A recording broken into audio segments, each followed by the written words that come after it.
Well, let me just put it this way, and I've said this to Mike Morrow. He's a good friend of mine. He's my former student. He did a master's on morning does with me. He did a PhD with the Attwater.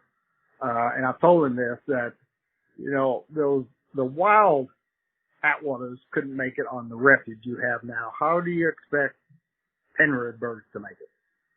Penroid quail do not make it in the wild. Other penroid critters usually do not make it in the wild.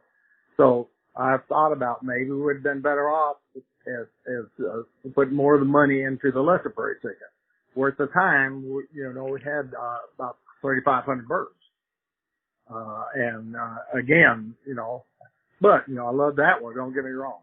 And I know Mike spent his whole career working on that one. And, you give your life working on a species and you hate to see it go extinct. At times I go back and forth. I love those Attwaters, but then again you think about, well, if the wild ones could make it on the property you have there, why do you expect the penroid ones to make it? Unless you just keep all this artificial.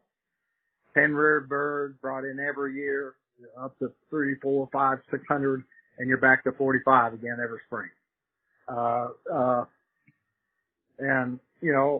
And all the money that goes into that captive breeding program by the various zoos, by the banks at refuge, then you begin to think pragmatically, could that money be better spent on some other species that you still have a lot of habitat? Maybe it just needs to be cleaned up and made more viable for the critter you're working with. So again, you're torn between these things. Your love for a bird that you work with and the practicality of it.